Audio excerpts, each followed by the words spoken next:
योगी राम सूरत कुमार, योगी राम सूरत कुमार, योगी राम सूरत कुमार जय गुरुराय.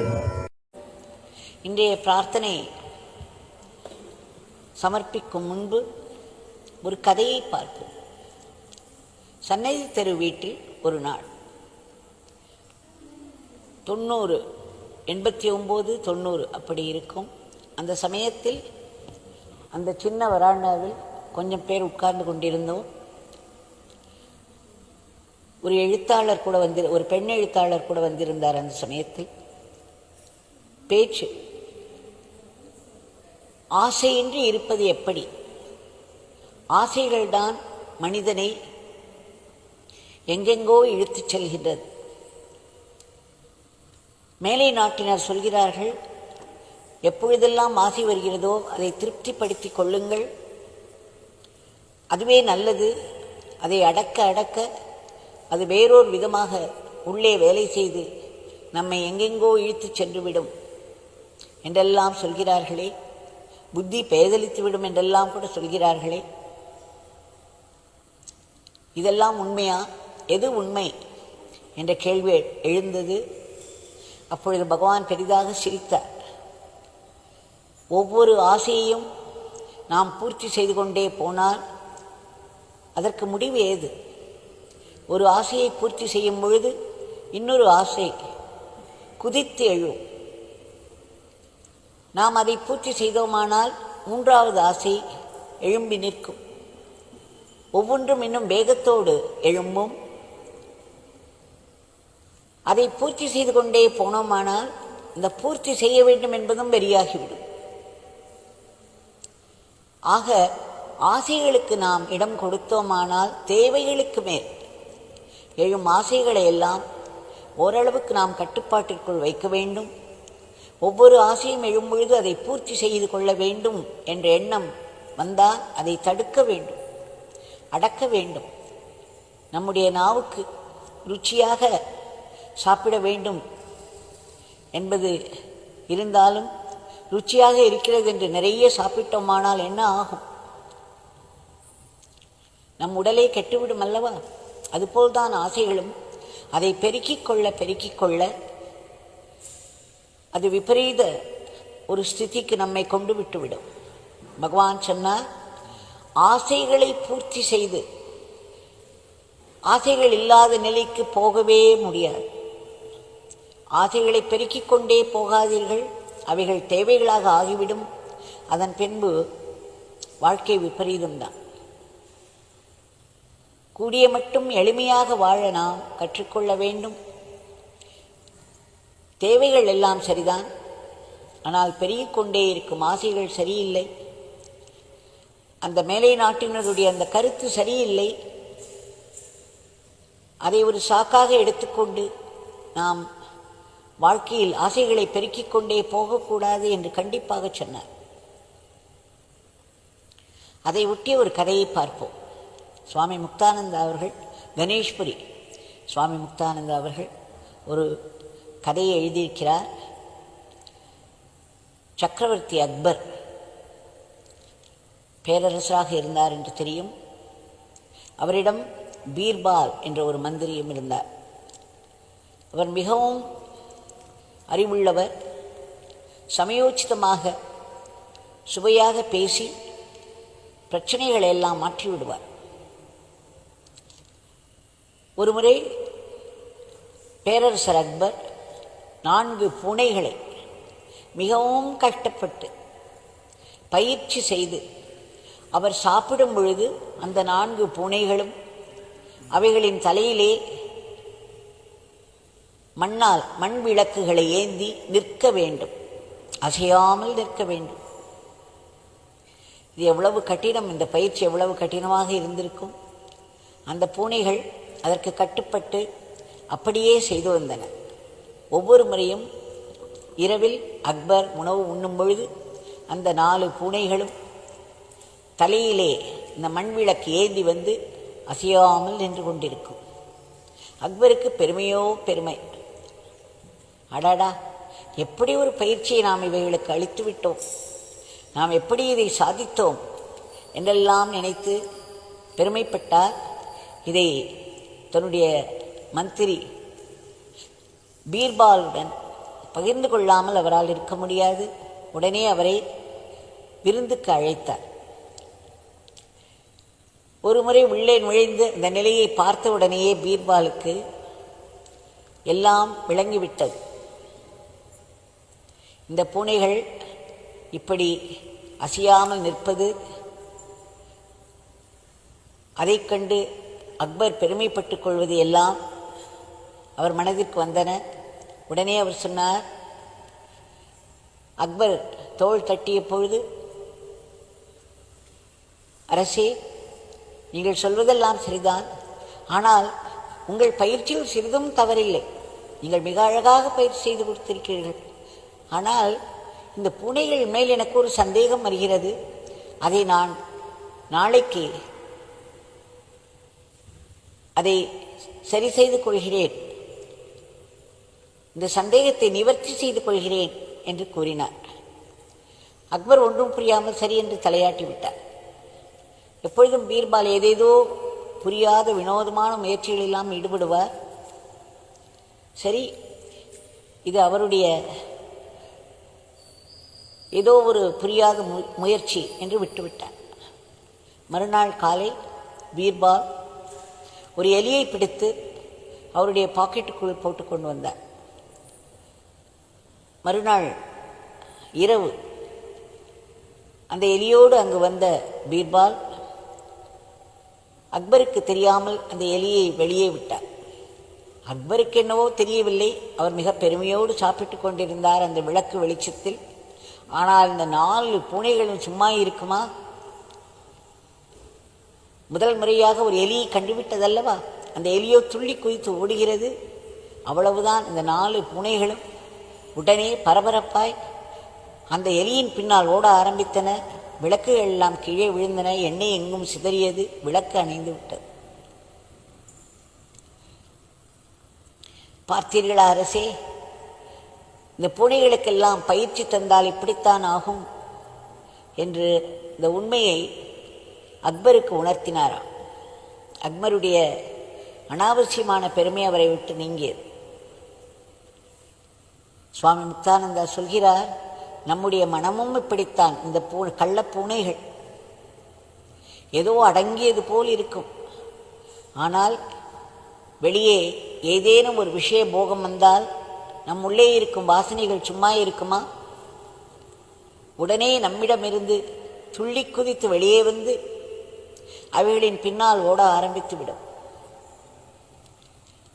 இதை எதற்காக சொல்கிறார் என்றால், ஒரு ஆசையை நாம் பூர்த்தி செய்து கொண்டோமானால் அடுத்த ஆசை முளைவிட்டுவிடும். அதற்குரிய போக விஷயம் வெளியில் கிடைக்கும் பொழுது இது தரிகட்டு ஓட ஆரம்பிக்கும். அதுவரை நாம் கட்டுப்பாட்டுக்குள் வைத்திருந்தோம் என்பதெல்லாம் நம்மை விட்டு ஓடியே போய்விடும்.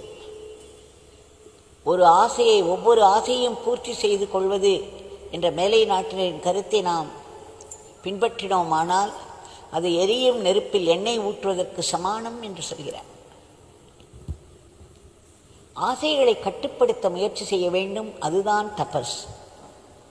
ஆசைகளை கட்டுப்படுத்துவதால் அதை சப்ரஸ் செய்கிறோம், அது விபரீதமாக வெடிக்கும் என்பதெல்லாம் உண்மை அல்ல. இதை யாரும் நம்ப வேண்டாம். நம்முடைய சாஸ்திரங்கள் மிகவும் அழகாக சொல்கின்றன. இதையெல்லாம் இயற்றியவர்கள் யார்? கடும் தவம் செய்து மனதை அடக்கி பெருநிலை எய்திய ரிஷிகள் அல்லவா நம்முடைய சாஸ்திரங்களை எல்லாம் உருவாக்கி இருக்கிறார்கள். நம்மால் ஒருவேளை சாப்பாட்டை கூட, ஒரு ருச்சியை கூட கட்டுப்படுத்த முடியாது. நாம் எங்கே? வாழ்க்கையே தபஸாக தவமாக செய்து வந்த அந்த ரிஷிகளுக்கு அவர்கள் இயற்றிய அந்த சாஸ்திரங்கள் தான் உண்மை, அதை ஒட்டிய வாழ்க்கை தான் உண்மை என்றெல்லாம் சொல்கிறார். அதனால் மனதை கட்டுக்குள் கொண்டு வர வேண்டும். அதுவும் எல்லோருமே வாழ்க்கையில் சாதகர்கள் தான். அதில் 199 பேர் அதை அறியாதவர்கள். அவர்கள் சாதகர்கள் என்பதே அறியாமல் வாழ்ந்து கொண்டிருக்கிறார்கள். ஆனால் உண்மை என்னவென்றால், நாம் அலாஸ்காவில் இருந்தாலும் சரி, ஆஸ்திரேலியாவில் இருந்தாலும் சரி, அர்ஜென்டினாவில் இருந்தாலும் சரி, நம்முடைய வாழ்க்கை, நம்முடைய தேகம், நம்முடைய வாழ்க்கை என்பது கடவுளை நினைப்பதற்காக மட்டுமே கொடுக்கப்பட்டிருக்கிறது. அதற்குரிய வாழ்க்கையை வாழ வேண்டும். நம்முடைய வாழ்க்கையை நாம் வாழ்ந்து கொண்டிருக்கும் பொழுதே அதை கடவுளோடு இணைத்தே வாழ வேண்டும் என்பதற்காகத்தான் தர்மசாஸ்திரங்கள் எல்லாம் விதிக்கப்பட்டிருக்கின்றன. கட்டுக்குள் அடங்கிய ஆசைகளை பூர்த்தி செய்து கொண்டு அதையே தர்ம வழியில் நடத்தி செல்ல வேண்டும், இறைவனோடு இணைந்து செல்ல வேண்டும் என்பதற்காகத்தான் இந்த சாஸ்திரங்கள் எல்லாம். ஆக நாம் ஆசைகளை எல்லாம் பெருக்கிக் கொண்டே போவது தவறு என்று உணர்த்துகிறார். ராமகிருஷ்ண பரமஹம்சரிடம் ஒருவர் வந்து கேட்டார், எனக்கும் கடவுளுக்கும் எவ்வளவு தூரம் இருக்கிறது, நான் எப்பொழுது கடவுளை அடைவேன்? ராமகிருஷ்ண பரமஹம்சர் சொன்னார், உன்னுடைய ஆசைகளை எல்லாம் ஒரு லிஸ்டாக போடு. அந்த லிஸ்ட் எவ்வளவு நீளம் இருக்கிறதோ அவ்வளவு தூரம் உனக்கும் கடவுளுக்கும் என்று. ஒவ்வொரு ஆசையும் அது முறையாக இல்லாவிட்டால், தர்மமாக இல்லாவிட்டால், அந்த ஆசையானது நாம் சிறிதளவு தவம் செய்திருப்போம், சிறிதளவு நாமம் சொல்லியிருப்போம், ஏதேனும் பூஜையை சென்று அதை அங்கு வழிபட்டிருப்போம், ஏதேனும் சிறிதளவு தியானம் செய்திருப்போம், அதனால் சேர்ந்த இறை சக்தியையும் அது சாப்பிட்டுவிடும். ஒவ்வொரு ஆசையும் சரி நம்மிடம் உள்ள இறை சக்தியை சாப்பிடுகிறது. அந்த இறை சக்தியின் பலத்தினால்தான் அது பூர்த்தியே ஆகிறது.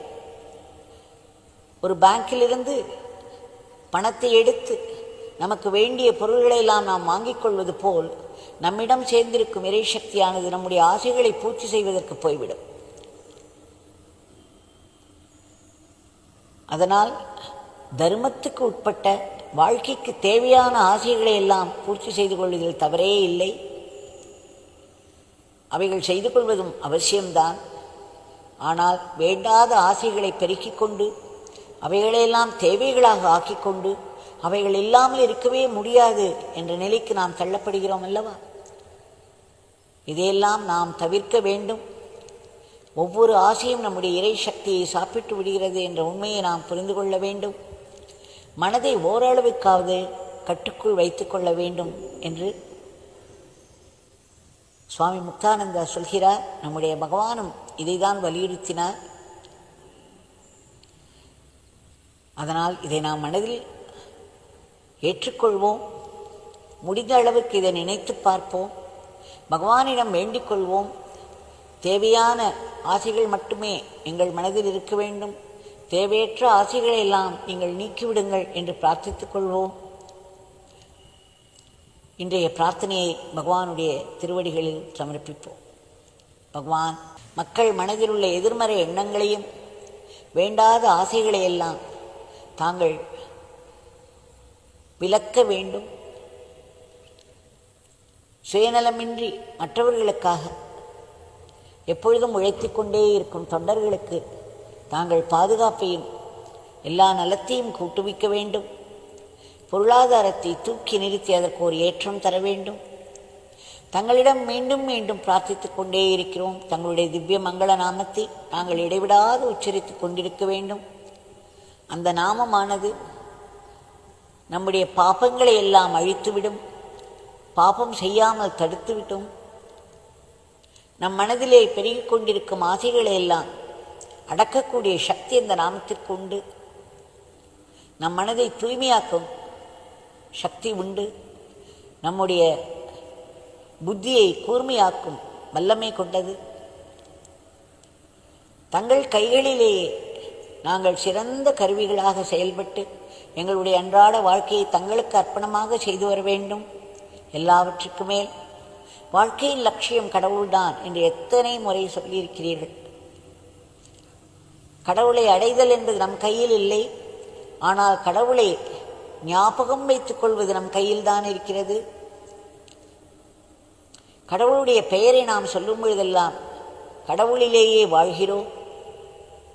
ஆகவே கடவுள் நாமத்தை விடாது சொல்லுங்கள் என்று தாங்கள் அறிவுறுத்தி கொண்டே இருப்பீர்கள். எங்களுக்கும் அந்த பேரானந்த பெருநிலை கிட்ட வேண்டும். அதற்கு எங்கள் மனம் முற்றிலும் தூய்மையாக வேண்டும். அப்பொழுதுதான் எங்கும் எப்பொழுதும் இருக்கும் உயிரோட்டமான தங்களுடைய இருப்பை எங்களால் காண முடியும்.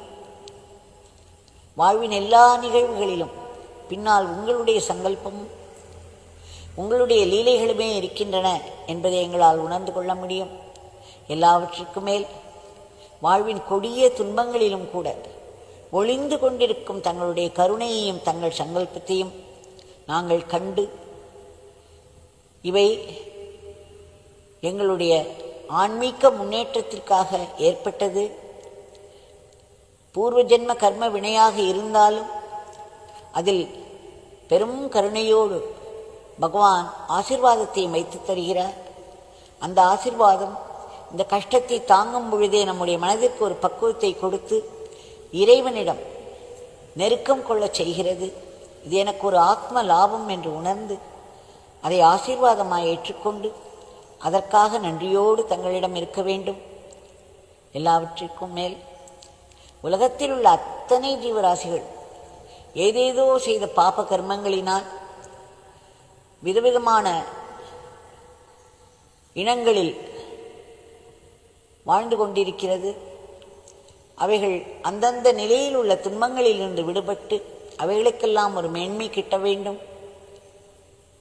இறுதியாய் இந்த கொடிய பிறப்பு இறப்பு என்ற சூழலில் இருந்து நாங்கள் விடுபட வேண்டும். அகங்காரத்தின் பிடியிலிருந்து விடுபட வேண்டும். மரணமில்லா பெருவாழ்வு எல்லோருக்கும் கிட்ட வேண்டும் என்று நாங்கள் பிரார்த்தித்துக் கொள்கிறோம். மீண்டும் மீண்டும் பிரார்த்தித்துக் கொள்கிறோம். பிரார்த்தித்துக் கொண்டே இருப்போம். ஜெய் ரவி ராம் சரத்குமார்.